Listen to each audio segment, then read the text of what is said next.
Okay, good day.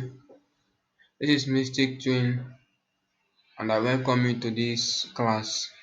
Now, this is a continuation. This particular video is a continuation of a previous video. So before taking this particular one, it is assumed that you've taken the other one. So I'm going to be continuing from where we stopped in the other one, and so far we are trying to design a simple flyer. So this is the flyer we want to work on. This particular flyer was a flyer a client gave to me to work on. So I decided that I should just guide us through on the steps it took me to work on this flyer. So we'll be we'll be working on this particular flyer, and so far we've learned how to remove the background of images. This particular image was downloaded from the internet. This is the image of P2B. So it was downloaded from the internet, and it came with a background. It came with a background. So we've learned how to remove the background so far. So we'll be continuing this video from where we stopped. And so if you watch this particular design now, it has some images faded at the background. It has some images faded at the background, images of something like crowd faded at the background. So I'm going to get that image now as we will continue.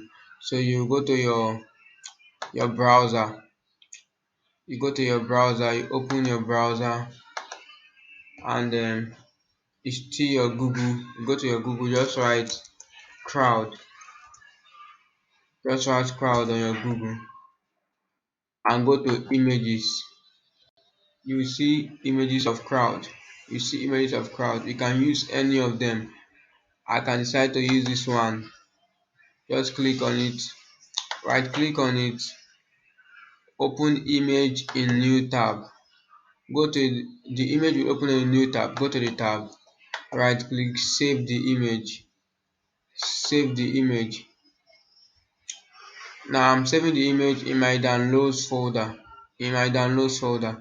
So once I save it, I'll go to my Photoshop now. File, place embedded. In the previous video, I showed us several ways of importing an image into your Photoshop file. So I showed us several ways. You can go to the other video to check it. So I'll just go to file, place embedded, and I'll go to that place I save my image. This is my downloads, and this is the image. I'll just click on place. Okay, the file extension is not an image file. The file extension is not an image file.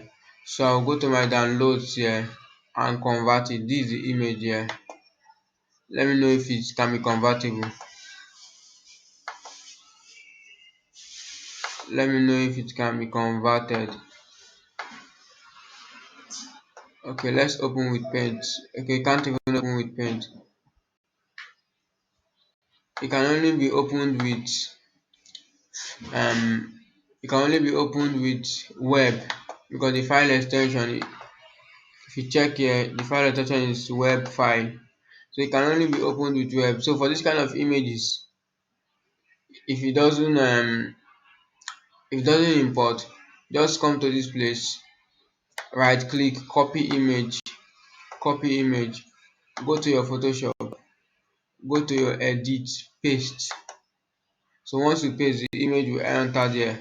Once the image enters, you can use it. So we have our image here now, and now you increase the size of this your image by hitting your Ctrl plus T button.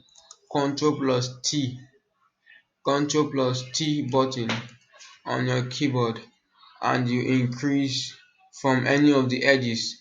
Now note that when increasing these images, your hand should be on your shift button, because if you're not pressing your shift button, it will go out of alignment while increasing it. For example, if I'm trying to increase this thing now, I'm holding on shift, so it's still on alignment. But once I leave my shift button, you can see that it's going out of alignment, the size. So anytime you are increasing the size of any image, anytime you are increasing the size of any image, make sure your hand is on your shift button. So I'm going to be holding our shift button, our shift and alternate button. Now the reason you are holding your alternate button is so that it will increase on all sides. Now I'm not holding on my alternate button now, it's just increasing only at the bottom side. I started increasing this particular the size of this image from the bottom. I started increasing it from the downside. So it's increasing only on that downside. But once I hold on my alternate key, it will increase on all sides. You can see it. So I'll hold on my shift and my alternate key and increase so that it will fill the whole place like this. And I'll press my enter, or I'll click on my place here, commit transform, or I press my enter anyone. Once I just click there, it will enter there like that. Now this image is covering my image of P2B. As you can see, it's covering it. That's because on the layer window, the image is on P2B's image. So since it is on the image, it will surely cover it. So I want, like, if you look at this design, this image is on the background. So I want that image to come on the background. So I will just carry this picture of this image and take it up. Once I take it up, it will come up like this. It will come up like this. So that's how to send some images to be in front of other images. You do that through the layer panel. So the next thing we're going to be doing, if you watch this particular design, the background is faded. Like this image now is faded on the background. It's not like this one. So we'll be fading this image now. On the background. To do that, there are two ways you can do that. Either you use your number keys. Your number keys from 0 to 9. Or you use your opacity here. The both of them are working the same thing. My 0 to 9 will give it a particular opacity. For example, okay, let's start with this opacity now. If I use this opacity, once I'm reducing the opacity, you will see that that particular background will be that particular image will be faded on the background. You can see it. Now my opacity here is 13. Now instead of me changing the value of my opacity from this place, I can just change it with my number keys. For example, if I press on 4, my opacity will if I press on 4 now, opacity will automatically go to become 40. If I press on 7, my opacity will automatically become 70. If I press on 3, my opacity will automatically become 30. If I press on 2, opacity will become 20.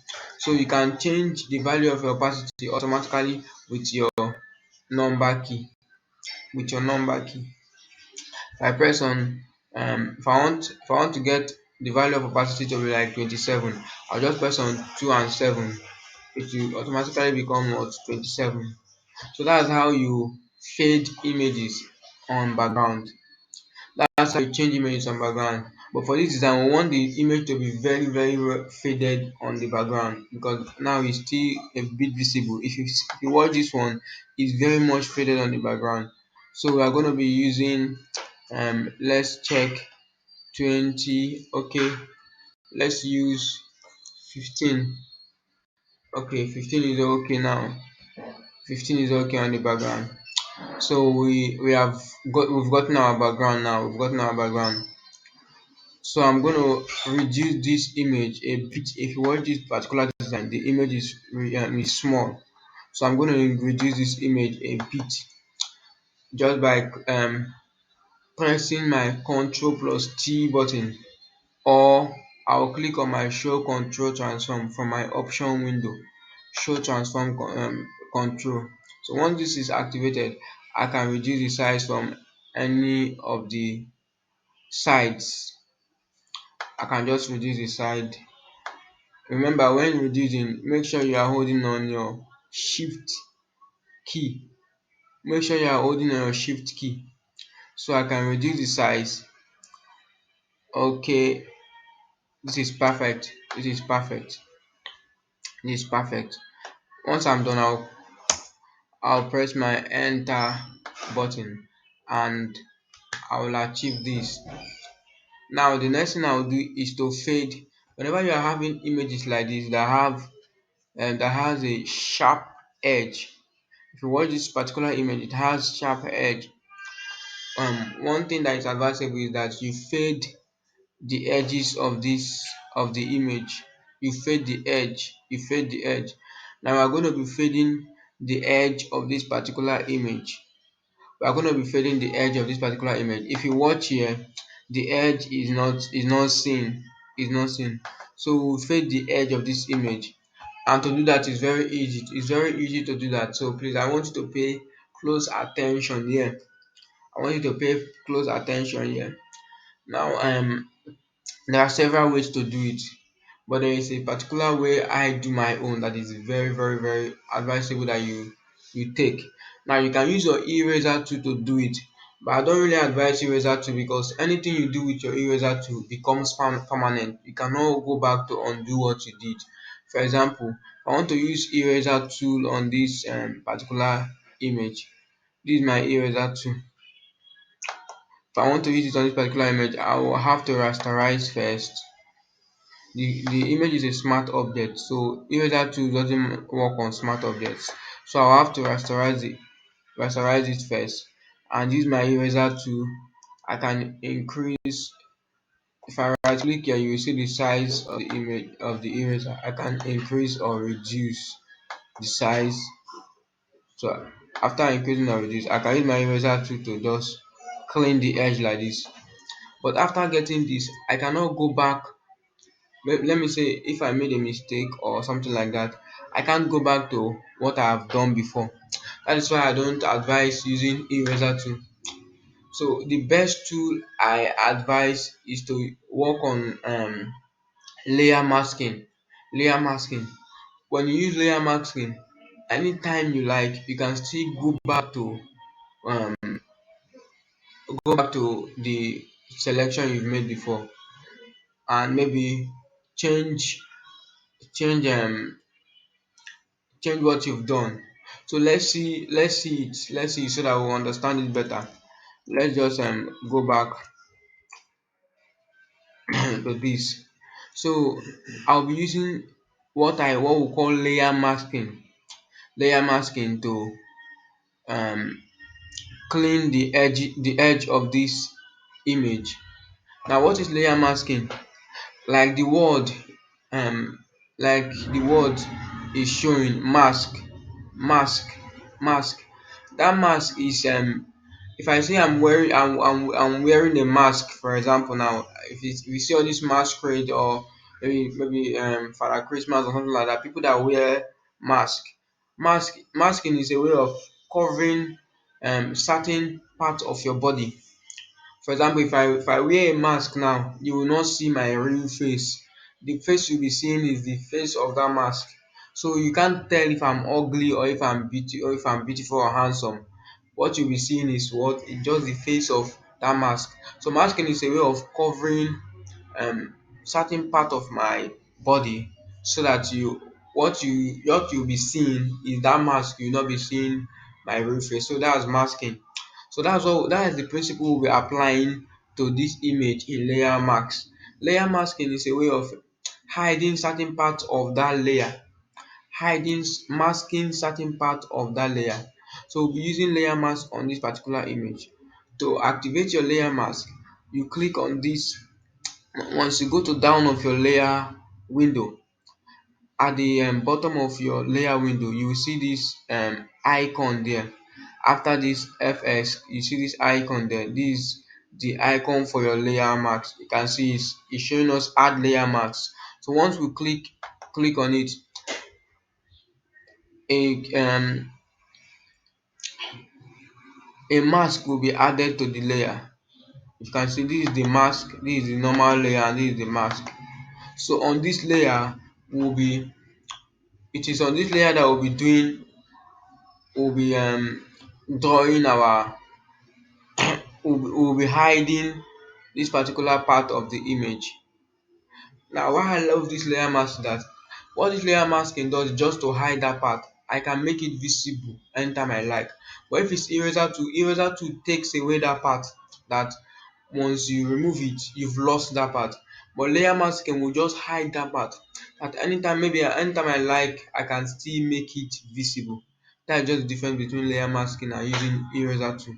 So using layer masking on this particular image, after creating your layer mask, you just go to your brush tool. Like I said before, um at the course of this class, maybe before the end of the class, we would have touched most of these tools here. So you just go to your brush tool here,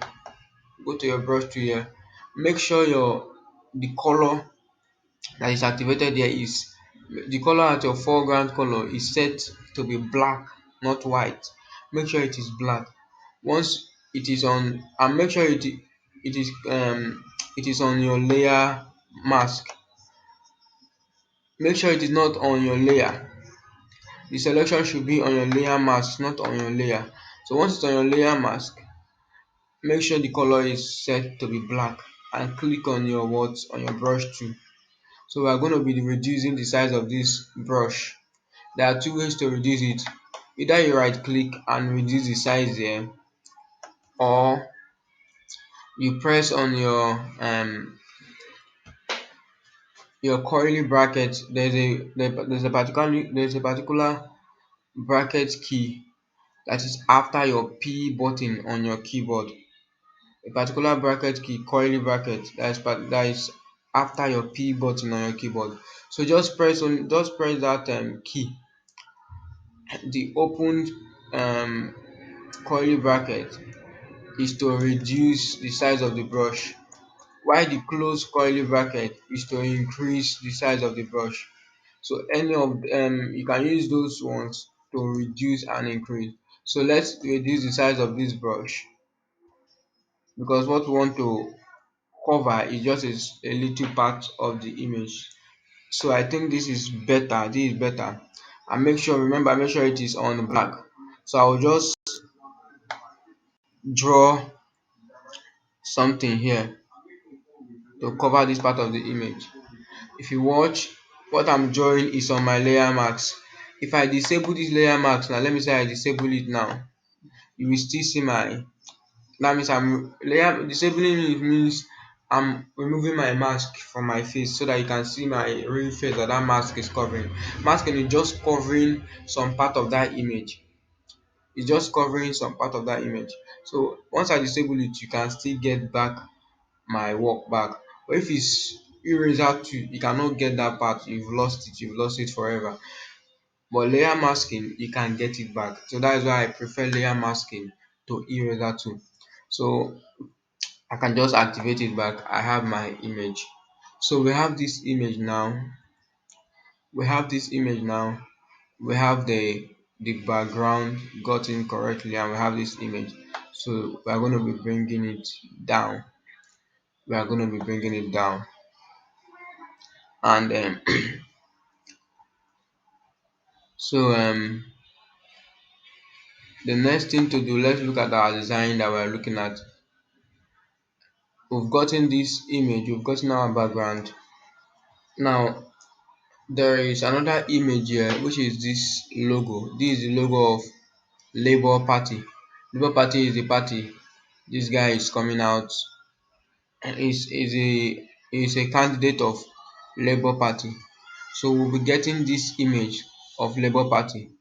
Now if you watch this design, behind this text, we have prayed, God has answered. Behind this text is something like an icon of fingerprint.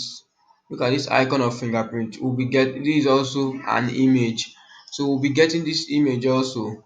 We'll be getting the image of Labour Party, and also we'll be getting this the image of this flag.